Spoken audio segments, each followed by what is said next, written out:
ಕಣ್ಣೀರು ಸುರಿಸುತ್ತಲ್ಲ.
ಈ ದಿನ ಈ ರೀತಿಯಾಗಿ ದುಃಖಿಸಲು ಕಾರಣವಂತೆ ನನ್ನೊಡನೆ ತಿಳಿಸಬಾರದೆ?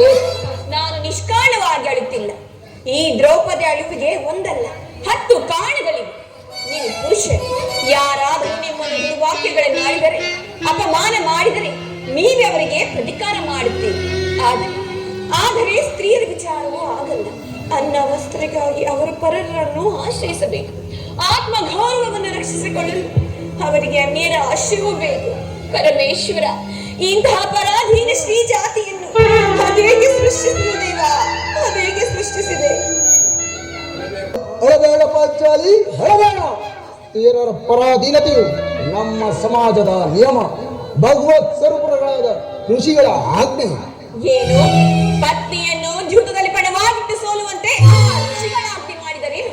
ಪತಿಗಳಂತೆ ಪತಿಗಳು ತಪಸ್ಸು ಮಾಡಿ ಪಡೆಯಬೇಕು ನಿಮ್ಮಂತಹ ಪತಿಗಳು. ಅಂದರ ಒಂದು ದಿನದ ಐವತ್ತರಿಂದಾದ ನಿಂದರೆ ನಮ್ಮನ್ನು ಸಾಯವನ್ನು ಬಿಟ್ಟಿದ್ದಲ್ಲ. ಯಾವುದಕ್ಕೆ ಆಗಿರೋಯ್ತು ಅದನ್ನು ಮರೆತು ಬಿಡು. ಈ ದಿನ ಈ ರೀತಿಯಾಗಿ ದುಃಖಿಸಲು ಕಾರಣವಂತೆ ತಿಳಿಸುವೇನು. ಆದರೆ ಅದರಿಂದ ಆಗುವ ಪ್ರಯೋಜನವಾದರೂ ಏನು? ನೀವು ಎಷ್ಟೇ ಆದರೂ ನಿಮ್ಮಣ್ಣನ ಅಗ್ರಾಧ ಅದು ಹಿಂದಿನ ಮಾತು. ನಾನೇನು ಯಾರ ಆಜ್ಞಾಧಾರಕರು ಅಲ್ಲ. ಹಾಗಾದರೆ ಕೇಳು. ಈ ದಿನ ಅಸ್ತಿನ ಭಯ ಮಂದಿರಕ್ಕೆ ದೇವಿ ದರ್ಶನಕ್ಕೆ ಹೋಗಿದ್ದೆ. ಅಲ್ಲಿಗೆ ದುರ್ಯೋಧನನ ಪತ್ನಿಯಾದ ಭಾನುಮತಿ ಬಂದಿದ್ದಳು. ಅವಳು ನನ್ನನ್ನು ನೋಡಿ ನಕ್ಕು, ನಿನ್ನ ಪತಿಗಳು ವಾಸಕ್ಕಾಗಿ 5 ಗ್ರಾಮವನ್ನು ಬೇಡಲು ದೂತನನ್ನು ಆಸ್ಥಾನಕ್ಕೆ ಕಳಿಸಿ ಇನ್ನೇನು ಸಂಧಿಯಾಗುವುದು. ಆಗಲಾದರೂ ಈ ನಿನ್ನ ಬಿಚ್ಚಿದ ಕೇಶಿ ರಾಶಿಯನ್ನು ಮುಡಿಗಟ್ಟುವೆಂದು ಹೇಳಿ ನಕ್ಕಳು ಸ್ವಾಮಿ, ನಕ್ಕಳು. ದುರ್ಯೋಧನ ಪುನಃ ಸಂಧಿಯ ಪ್ರಯತ್ನ. ಹಾಗಾದರೆ ನನ್ನ ಸಂದೇಹವು ನಿಶ್ಚಯವಾಯಿತು. ಯಾರು ರಾಜಮನಕ್ಕೆ ಹೋಗಿದವರು? ಕೃಷ್ಣ ಪರಮಾತ್ಮನು. ಗೋಪಿಕಾಂಗನರ ವಿಲಾಸದ ಪ್ರಭುಗಳ ಮಧ್ಯಾಹ್ನ ಯದುಪತಿಗಳ ಯುದ್ಧವನ್ನು ಮರೆಯುವುದು ಸಹಜ. ಅರ್ಜುನನು ದ್ವಾರಕಿಂದ ಹಿಂದಿರುಗಿದಾಗಲೇ ಹೀಗಾಗಬಹುದು ಎಂದು ನಾನು ತಿಳಿದಿದ್ದನು ಪಾಂಚಾಲಿ. ಅದಿರಲಿ, ಭಾನುಮತಿಗೆ ಏನಂತ ಉತ್ತರವನ್ನು ಕೊಟ್ಟೆ? ಪ್ರಶ್ನೆಗೆ ಸರಿಯಾದ ಉತ್ತರವನ್ನು ಕೊಟ್ಟೆ. ಏನೆಂದು? ಈ ನಿನ್ನ ಕಟ್ಟಿದ ಮುಡಿಯನ್ನು ಬಿಡಿಸುವ ತನಕ ಈ ನನ್ನ ಬಿಚ್ಚಿದ ಮುಡಿಯನ್ನು ಬಿಟ್ಟು ಭಾನುಮತಿ. ಬಾಬು ಬಾಬು ಪಾಂಚಾಲಿ.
ನೀನು ನಮ್ಮ ಸಂಗಡ ವಾದನವಾಡುವುದರಲ್ಲಿ ನಿನ್ನ ಚತುರತೆಯನ್ನು ಮುಗಿಸಿದ್ದೆ ಎಂದು ಭಾವಿಸಿದ್ದೇನೆ.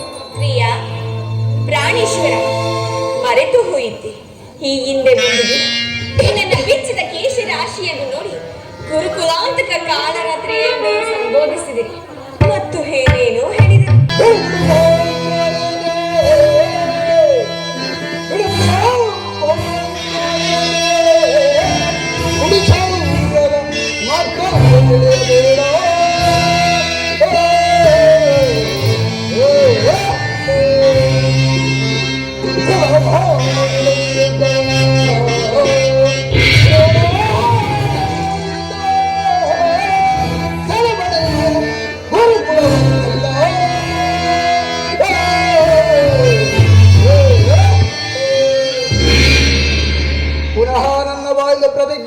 ಕೇಳಲು ಅಪೇಕ್ಷೆಯ ಮಾಡಿದ ಪ್ರತಿಜ್ಞೆಯನ್ನು ಮರೆಯುವಂತಲ್ಲ ಈ ಪ್ರಚಂಡ. ಆಹಾ, ಹೇಳುವುದು ಮಾತ್ರವಲ್ಲ, ಮಾಡಿದಂತೆ ಮಾಡಬೇಕೆಂಬುದು ನನ್ನ ಇಚ್ಛೆ. ಆದರೆ ಇಚ್ಛಿಸಿದರೆ ಏನು, ನೀವು ಎಷ್ಟೇ ಆದರೂ ನಿಮ್ಮಣ್ಣನ ಆಜ್ಞಾಧಾರಕನಲ್ಲವೇ? ನನ್ನನ್ನು ಕೆಲಸಬೇಡ ಪಾಂಚಾಲಿ. ಸಂಧ್ಯೆಯನ್ನು ಪ್ರಯತ್ನಿಸಿ ಸಂಧ್ಯೆ ಪ್ರಸ್ತಾಪದಲ್ಲಿ ಯೋಗ್ಯನೇ ನಿರೀಕ್ಷಿಸುತ್ತೇನೆ. ಧರ್ಮ ಪ್ರಯಾಣನಾದ ಯುಧಿಷ್ಠಿರನು ಆ ದುರ್ಯೋಧನಂತ ಅಪರಾಧಗಳನ್ನು ಕ್ಷಮಿಸಬಹುದು. ಆದರೆ ನಾನು ಕ್ಷಮಿಸುವುದಿಲ್ಲ, ಅವನನ್ನು ಉಳಿಸುವುದಿಲ್ಲ.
ಬಯಸುತ್ತಾನೆ. ಆತನನ್ನು ಸಮಾಧಾನ ಪಡಿಸುವುದು ನಿನ್ನೆಯ ಹೊರತು ಮತ್ಯಾರಿಗೂ ಸಾಧ್ಯವಿಲ್ಲ. ಪಾರ್ಥ, ಈ ಸಾರಿ ಅವನ ಕೋಪಕ್ಕೆ ದ್ರೌಪದಿಯೇ ಮೂಲ ಕಾರಣವೆಂದು ತೋರುವುದು. ಶ್ರೀಕೃಷ್ಣನಿಗೆ ಹೇಳುತ್ತಿದ್ದನು, ಜಗತ್ತಿನ ಸುಖ ದುಃಖಗಳಿಗೆ ಸ್ತ್ರೀಯರೇ ಮೂಲ ಕಾರಣವೆಂದು. ಅರ್ಜುನ, ಕೌರವರೊಡನೆ ಯುದ್ಧ ಮಾಡುವುದಕ್ಕಿಂತ ಈ ನನ್ನ ಸಹೋದರನ ಕೋಪವನ್ನು ಶಮನ ಮಾಡುವುದೇ ದುಸ್ಸಾಧ್ಯವಾಗಿದೆ. ಭೀಮಸೇನ, ನನ್ನಲ್ಲಿಯೂ ಕೋಪವೇ ತಮ್ಮ. ಸಹೋದರ, ಸಮಾಚಾರವೇನು? ಅಣ್ಣನಕ್ಕೆ ಸಿಟ್ಟಾಗಿರುವನು ಏಕೆ? ಈ ನನ್ನ ಬಿಡುಗುವುದನ್ನು ನಿಮ್ಮ ಪ್ರಶ್ನೆಗೆ ತಕ್ಕ ಉತ್ತರ ಕೊಡಬಲ್ಲದೇನು? ಹಾಗೆ ಸರಿಯಾಗಿ ಬಂದ್ರಿ. ನನಗೆ ಯಾರಲ್ಲಿಯೂ ಕೋಪವಿಲ್ಲ. ಅರ್ಜುನ ಸಮ್ಮುಖದಲ್ಲಿ ನಿಮಗೊಂದು ಮಾತನ್ನು ತಿಳಿಸಬೇಕೆಂದರೆ ಅದನ್ನು ಈಗಲೇ ತಿಳಿಸಿಬಿಡುವನು. ಸಂಧಿಯ ಪ್ರಸ್ತಾಪವು ನಿಮಗೆ ಉಚಿತವಾಗಿ ಕಾಣಬಹುದು. ಅರ್ಜುನನು ಅನುಮೋದಿಸಬಹುದು, ನಕುಲ ಸಹದೇವರು ಸುಮ್ಮನಿರಬಹುದು. ಈ ದಾಸ್ಯ ವೃತ್ತಿಯು ಪಾಂಡವರ ಕಳಂಕವೆಂದು ನಾನು ಭಾವಿಸಿರುವೆನು. ದರಿದ್ರ ಭಿಕ್ಷುಕರಂತೆ ಕಂಡವರ ಬಾಗಿಲಲ್ಲಿ ನಿಂತು ಸಂಧಿ ಯೋಚನೆ ಮಾಡಲು ರಾಜೇಂದ್ರನು ನಮ್ಮನ್ನು ಪುತ್ರರನ್ನಾಗಿ ಮಾಡಿದ್ದಾನೆ. ಈ ಅಪಮಾನವು ನಿಮಗೆ ಸರಿಯಿಸಿರಬಹುದು. ಆದರೆ ನಾನು ಇದೊಂದು ಗಳಿಗೆ ಇದನ್ನು ಸಹಿಸತಕ್ಕವನಲ್ಲ.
ಅರ್ಜುನ ಸಹಾಯವನ್ನು ನಾನು ಅಪೇಕ್ಷಿಸುವುದಿಲ್ಲ. ನಾನು ಮತ್ತು ಈ ನನ್ನ ಗದೆ ಇವೆರಡೇ ಕುರುಕುಲವನ್ನೆಲ್ಲ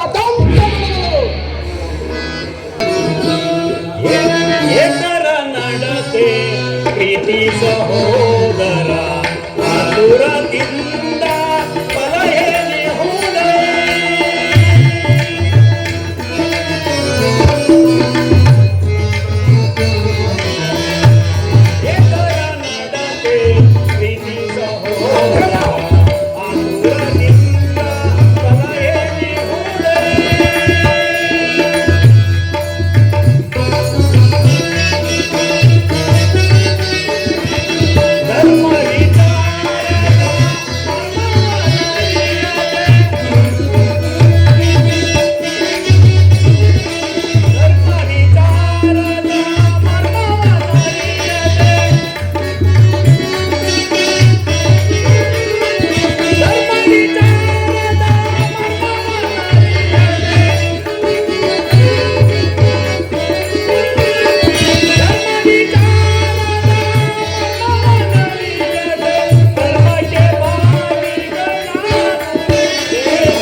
ನಿಲ್ಲು ಸಹೋದರ, ನಿನ್ನ ಕೋಪವನ್ನು ತಡೆಯುವ ಶಕ್ತಿ ನನ್ನಲ್ಲಿಲ್ಲ.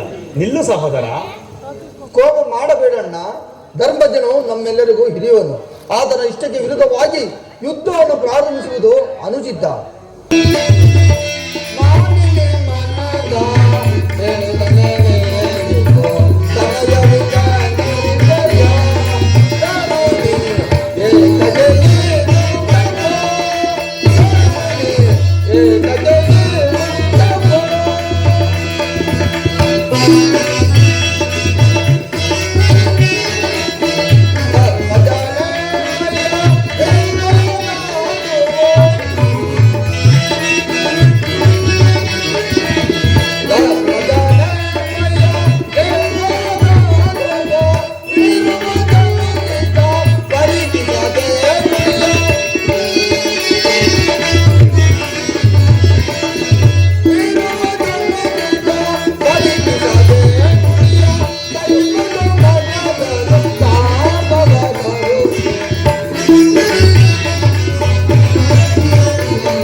ಮನಸ್ಸಿಗೆ ವ್ಯತ್ಯೆ ಉಂಟು ಮಾಡುವುದು ಸರಿಯೇ ಪಾಂಚಾಲಿ. ಧರ್ಮ ಧರ್ಮವೆಂದು ಹಂಬಲಿಸುತ್ತ ಕ್ಷತ್ರಿಯ ಧರ್ಮವೇನೆಂಬುದು ಮರೆಯುವುದು ನಿಮಗೆ ಉಚಿತವೆನಿಸುತ್ತಲ್ಲವೇ? ಏತಕ್ಕೆ ಚಿಂತಿಪೆ ದ್ರೌಪದ ಕುಮಾರಿ?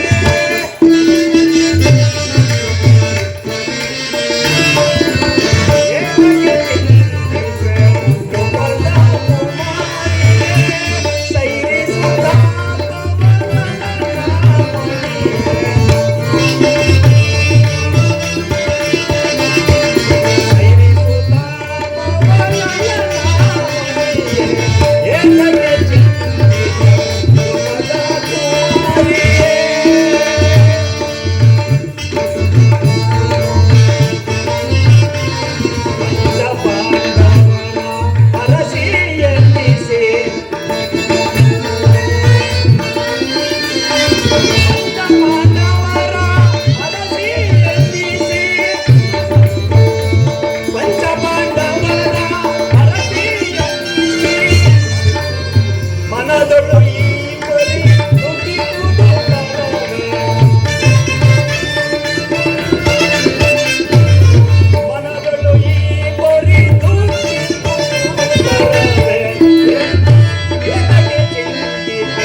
ಯುದ್ಧದಂತೆ ಶಾಂತಿ ರಕ್ಷಣೆಯು ಕ್ಷತ್ರಿಯರ ಕರ್ತವ್ಯವಲ್ಲವೇ? ಯುದ್ಧವು ಎಂತ ಘೋರ ಕ್ರಮವೆಂಬುದು ನೀನಿನ್ನೂ ತಿಳಿದಿಲ್ಲ. ನಾವುಗಳು ಅಭಿಮಾನಕ್ಕೆ ವಶರಾಗಿ ಯುದ್ಧವನ್ನು ಪ್ರಾರಂಭಿಸಿದರೆ ಮುಂದೆ ನಮ್ಮ ವಿಚಾರಕ್ಕಾಗಿ ದುಃಖಿಸಬೇಕಾಗುವುದು. ಅದಕ್ಕಾಗಿಯೇ ಸಂಧಿಗೆ ಸರ್ವ ಪ್ರಯತ್ನಗಳನ್ನು ಮಾಡುತ್ತಿರುವುದು ಪಾಂಚಾಲಿ. ರಾಜೇಂದ್ರ, ದೊಮ್ಮಿನನ್ನು ಸಂಧಿಗೆ ಕಳುಹಿಸಿ ಈಗಾಗಲೇ ಅಪಮಾನಗೊಂಡಿದೆ. ಕುಲಪುರೋಹಿತರನ್ನು ಕಳುಹಿಸಲು ಇದು ಮದುವೆಯ ಔತಣವಲ್ಲವೆಂಬ ಪರಿಜ್ಞಾನವು ನಿಮಗಿಲ್ಲದೆ ಹೋಯಿತು. ಆ ದುರ್ಯೋಧನನು ನಿಮಗೆ ತಕ್ಕ ಉತ್ತರವನ್ನೇ ಕೊಟ್ಟಿರುವನು. ಈಗ ಶ್ರೀಕೃಷ್ಣ ಪರಮಾತ್ಮನನ್ನು ಅಪಮಾನಕ್ಕೆ ಗುರಿಪಡಿಸುತ್ತಿರಲೆಂಬುದೇ ನನ್ನ ಚಿಂತೆ. ಜಯ ಜಯ ಕೃಷ್ಣ, ಜಯ ಜಯ ಯದುಪತಿ. ಏನೀ ಕೋಲಾಹಲ? ನಾನಿನ್ನು ಅರ್ಥ ಸಂಧ್ಯಾ ಪ್ರಸ್ತಾಪವು ಯಾವ ಪ್ರಯೋಜನವೂ ಇಲ್ಲ. ನಿಮ್ಮ ಅಪರುಷವು ನಿಮಗೆ ಇರಲಿ. ಪ್ರತಿಜ್ಞೆಯಂತೆ ನಡೆಯುವ ಸ್ವಾತಂತ್ರ್ಯ ಮಾತ್ರ ಇರಲಿ. ಪ್ರಾಣೇಶ್ವರ, ಸ್ವಲ್ಪ ತಡೆ. ಅದು ಯದುಪತಿಯು ನಮ್ಮನ್ನು ನೋಡಿ ನಗುತ್ತಾ ಇತ್ತ ಕಡೆಯೇ ಬರುತ್ತಿರುವರು. ಆತನಿಂದ ರಾಜನಾಗ ಸಮಾಜದಲ್ಲಿ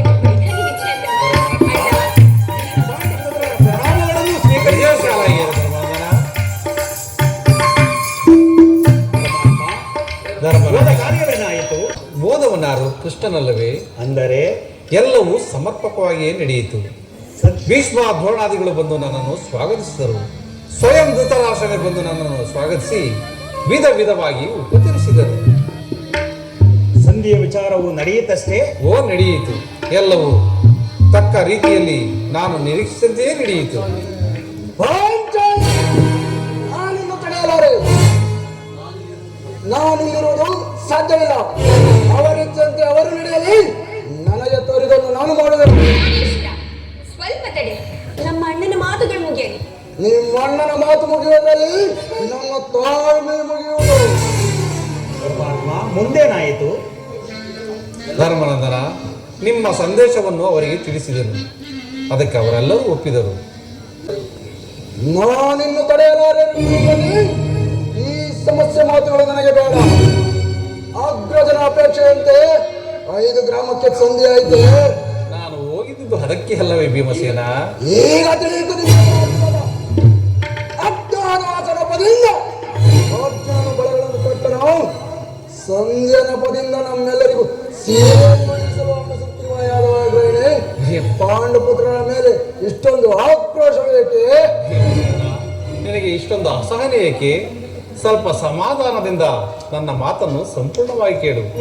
ಸ್ವಾಭಿಮಾನ್ಯ ಸಂಧಾನದಲ್ಲಿ ಭೀಮನಿಗೆ ಅಂತಹ ಸಂಬಂಧ ಇರುವುದು ಇದಕ್ಕೂ ನಿನಗೂ ನಿಕಟವಾದ ಸಂಬಂಧವಿರುವುದು. ಪರಮಾತ್ಮ, ಮುಂದೇನಾಯಿತು? ಧರ್ಮನಂದನ, ಸಭೆಯಲ್ಲಿ ನಿಮ್ಮ ಸಂದೇಶವನ್ನು ತಿಳಿಸಿದೆನು. ಅದಕ್ಕೆ ಅವರೆಲ್ಲರೂ ಒಪ್ಪಿದರು. ಯಾರು ಯಾರು ಒಪ್ಪಿದರು? ಭೀಷ್ಮ, ದ್ರೋಣ, ಧೃತರಾಷ್ಟ್ರ, ಇನ್ನು ಮುಂತಾದವರು. ಆ ದುರ್ಯೋಧನನು ಸಹ. ಇನ್ನು ನನಗೆ ಕೆಲಸವಿಲ್ಲ. ಈ ದುರ್ವಾಕ್ಯವನ್ನು ಕೇಳಬೇಕೆಂಬ ಇಚ್ಛೆ ನಿಮ್ಮದಾಗಿತ್ತು, ಅದನ್ನು ನೀನು ಸಾಧಿಸೇ ಬಿಟ್ಟೆ. ಸಹೋದರರೇ, ನಿಮ್ಮ ಅಪರುಷ ಪುರಸ್ಕಾರ ಫಲವನ್ನು ನೀವೇ ಬಂಧಿಸಿರಿ. ಇದರಲ್ಲಿ ಯಾವ ಭಾಗವನ್ನು ಈ ಪ್ರಚಂಡ ಭೀಮನು ಅಪೇಕ್ಷಿಸುವುದಿಲ್ಲ. ಯಾಕೆಂದರೆ ನೀನು ನಿರಾಶರಾಗಬೇಡ. ಈ ಭೀಮನು ಬದುಕಿದ್ದರೆ ನಿನ್ನ ಮುಡಿಯನ್ನು ಕಟ್ಟಿಸದೆ. ಹೇ ಭೀಮಸೇನ, ನಿಲ್ಲಯ್ಯ. ಇಷ್ಟೊಂದು ಕೋಪವಿಲ್ಲದಿದ್ದರೆ ಆ ರಕ್ಕಸಿಯನ್ನು ಹಾಕಲು ಹೇಗೆ ಸಾಧ್ಯ? ಸ್ವಲ್ಪ ಸಮಾಧಾನದಿಂದ ನನ್ನ ಮಾತನ್ನು ಸಂಪೂರ್ಣವಾಗಿ ಕೇಳು. ಇದು ನಿನಗೆ ಹೆಚ್ಚು ಸುಮ್ಮನೆ ನನ್ನನ್ನು ಕಾಡಬೇಡ. ಸಂಧ್ಯಾ ಸುದ್ದಿಯು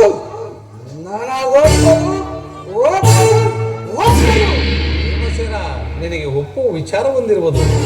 ಆ ದುರ್ಯೋಧನನು ನಿನಗೆ ಒಂದು ಪ್ರೀತಿಯ ಸಂದೇಶವನ್ನು ಕಳಿಸಿರುವನು. ಓಹೋ, ದುರ್ಯೋಧನ ಸಂದೇಶ. ಅದರ ಉದ್ದೇಶ ಸಂದೇಶ ಏನು? ಆ ಸಂದೇಶ ನೀನು ನನ್ನ ಬಳಿ ಕೈಕಟ್ಟಿ ಕುಳಿತುಕೊಂಡರೆ ಆ ಸಂದೇಶವನ್ನು ನಿನಗೆ ತಿಳಿಸುವೆನು. ಇಲ್ಲ, ನೀನು ಕೈಕಟ್ಟಿ ಕುಳಿತುಕೊಳ್ಳದ ಹೊರತು ನಾನು ನಿನಗೆ ಆ ಸಂದೇಶವನ್ನು ಹೇಳುವುದಿಲ್ಲ. ಪರಿಹಾಸವೇಕೆ ಕೃಷ್ಣ?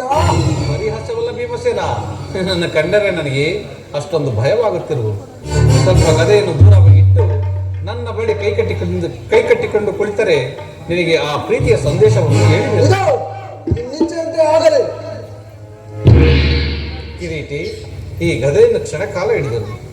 ಯಾಜ್ಞಸೇನಿ, ಸಮೀಪಕ್ಕೆ ಬಾ. ನಾನು ಹೇಳಿದಂತೆ ಮಾಡಬೇಕು ಕಂಡೆಯ. ಅಣ್ಣ, ನಿಮ್ಮ ಮಾತನ್ನು ನಾನು ಎಂದಾದರೂ ಮೀರಿರುವೆನೆ. ತೆಗೆದುಕೋ ಈ ಹಗ್ಗವನ್ನು. ಇದು ನನಗೆ ಒಂದು ಕಡೆ ಪುರಸ್ಕಾರ ರೂಪದಲ್ಲಿ ದೊರೆಯಿತು. ಈ ಹಗ್ಗದಿಂದ ನಿನ್ನ ಪತಿಯ ಕೈಗಳನ್ನು ಬಂಧಿಸು. ಏನಿದು ಪರಿಹಾಸ ಅಣ್ಣ? ಇದು ಪರಿಹಾಸವಲ್ಲ ಸಹೋದರಿ. ಶತ್ರುಗಳ ಹೆಡೆ ಮುರಿಯನ್ನು ಬಿಡಿಸುವುದರಲ್ಲಿ ನೀನು ಮಹಾಪಂಡಿತಿಯಂತೆ. ಹಾಗೆ ನಿನ್ನ ಪತಿಯ ಕೈಗಳನ್ನು ಕಟ್ಟುವುದಕ್ಕೆ ಬರುವುದೋ ಇಲ್ಲವೋ ಎಂದು ನೋಡೋಣವೆಂದು. ಭೀಮಸೇನ, ನಿನಗೆ ಆ ಸಂದೇಶವನ್ನು ಕೇಳುವ ಇಚ್ಛೆ ಇದ್ದರೆ ಕೃಷ್ಣನು ಹೇಳಿದಂತೆ ನನ್ನ ಕೈಗಳನ್ನು ಬಂಧಿಸು.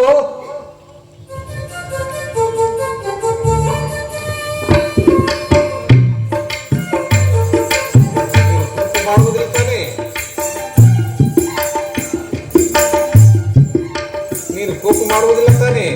ಅದು ಆಗಲಿ. ಹಾಗಾದರೆ ನೀನು ಬಂದಿ ಕ್ಷಣಕಾಲ ಮಾತ್ರ. ಈಗ ಎಲ್ಲರೂ ಕೇಳಿರಿ. ಈ ಭೀಮನ ಸೇನನ್ನು ಕೈಗಳನ್ನು ಬಂಧಿಸಿರುವ ಹಗ್ಗವು ಈ ದಿನ ರಾಜ್ಯಸಭೆಯಲ್ಲಿ ನನ್ನ ಅಂಗಾಂಗಗಳನ್ನು ಬಂಧಿಸಲು ಅನುವಾಗಿತ್ತು. ಯಾರು ಯಾರು ಈ ಕಾರ್ಯವನ್ನು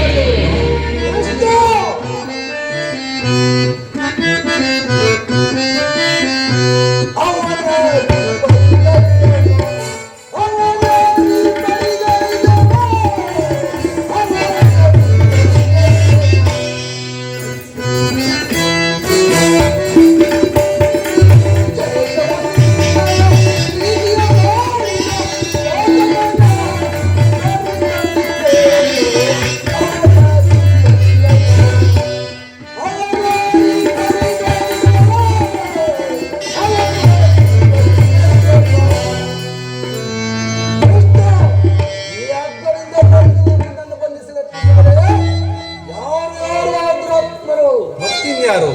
ದುರಾಭಿಮಾನಿಯಾದ ದುರ್ಯೋಧನನು ಆಜ್ಞೆ ಮಾಡಿದನು. ದುರಾಚಾರಿಯಾದ ದುಶ್ಯಾಸನು ಆ ಕಾರ್ಯವನ್ನು ಕೈಗೊಂಡನು. ಈ ಕಾರ್ಯವನ್ನು ಅವರಿಬ್ಬರಿಂದಲ್ಲದೆ ಮತ್ತಾರಿಂದ ಸಾಧ್ಯ? ಅದು ನಿನ್ನ ಸಂದೇಶಕ್ಕೆ ಕೊಟ್ಟ ಉತ್ತರವೇನೆಂದರೆ,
ಭೀಮಸೇನ 5 ಊರುಗಳಲ್ಲ, ಅದರಲ್ಲಿ 1 ಊರಲ್ಲ, ಅದರಲ್ಲಿ 1 ಗೋಬಿನಲ್ಲಿ 1 ಮುಳ್ಳು ಮುರಿಯುವಷ್ಟು ಜಾಗವನ್ನು ಕೊಡುವುದಿಲ್ಲ ಎಂದು ಹೇಳಿದನು. ನೀವು ರಾಜ್ಯವನ್ನು ಅಪೇಕ್ಷಿಸುವ ಆದರೆ ರಣರಂಗದಲ್ಲಿ, ವೀರ ರಥಕರ ಘೋಷದಲ್ಲಿ, ಶಸ್ತ್ರಾಸ್ತ್ರಗಳ ಆಸ್ಫಾಲದಲ್ಲಿ ಎಂದು ಹೇಳಿಯೇ ಬಿಟ್ಟರು ಭೀಮಸೇನ. ಪಾಂಚಾಲಿ ಏನು ಬೆಚ್ಚದಿಲ್ಲವೇ? ಬೆಚ್ಚುವುದಿಲ್ಲವೇ? ನಾನೇ ಬೆಚ್ಚಿಕೊಳ್ಳೇನು.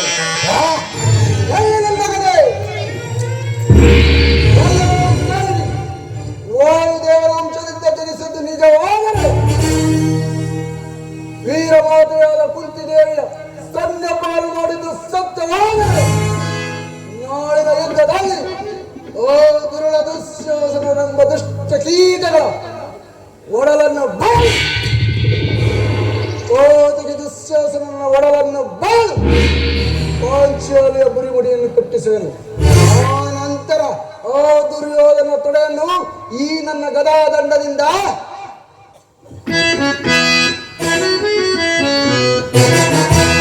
ಈ ಗದ ಜವದಮನದ ಈ ಗದ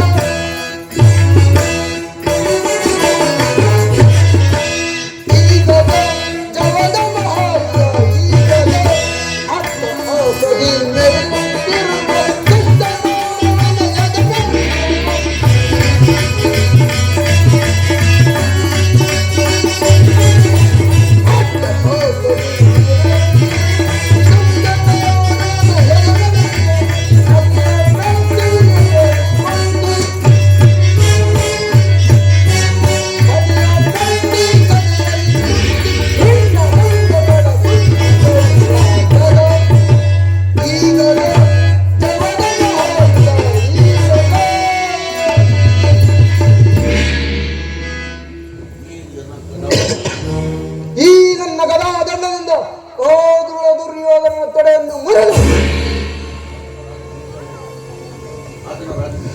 ಆತನ ರಾಜ ಕಿರೀಟವನ್ನು ನನ್ನ ಎಡಗಾಲಿನಿಂದ ಪುಡಿ ಪುಡಿ ಮಾಡದೆ ಹೋದರೆ ಘೋರ ನರಕವೇ ಪ್ರಾಪ್ತಿಯಾಗಲಿ. ಕೃಷ್ಣ, ಇದಕ್ಕೆ ನಿನ್ನ ಪಾದವೇ ಸಾಕ್ಷಿ.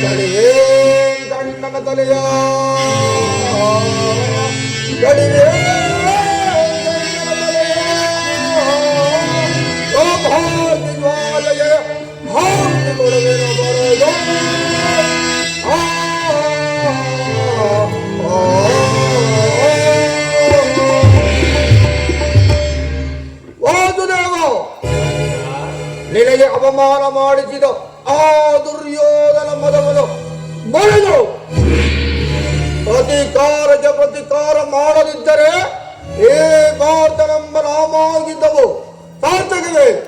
ನಿನ್ನ ಭಕ್ತನಾಗಿರಲು ಆಸೆ ನಿಂತಿಳಿ. ಇದೇ ನನ್ನ ಶಪಥ. ಧರ್ಮನಂದನ ಪರಮಾತ್ಮ, ಇಂತಹ ಸಂದಿಗ್ಧ ಪರಿಸ್ಥಿತಿಯಲ್ಲಿ ನೀನು ಯಾವ ನಿರ್ಧಾರವನ್ನು ಕೈಗೊಂಡಿರುವೆ? ಈ ಸಂದೇಶಕ್ಕೆ ನಮಗುಳಿದಿರುವುದು ಒಂದೇ ಉತ್ತರ: ಯುದ್ಧ. ಕೃಷ್ಣ, ನೀನೇ ತಿಳಿದಿರುವೆ, ನಾನೆಂದಿಗೂ ಈ ಯುದ್ಧವನ್ನು ಬಯಸಿದವನಲ್ಲವೆಂದು, ಸಂಧಿಗೆ ಸರ್ವ ಪ್ರಯತ್ನಗಳನ್ನು ಮಾಡಿದವನೆಂದು. ಧರ್ಮನಂದನ, ನಾನು ನಿನ್ನ ಜೊತೆ ಇರುವಾಗ ಭಯಪಡುವ ಅಗತ್ಯವಿಲ್ಲ. ನಡೆ, ಹೋಗೋಣ.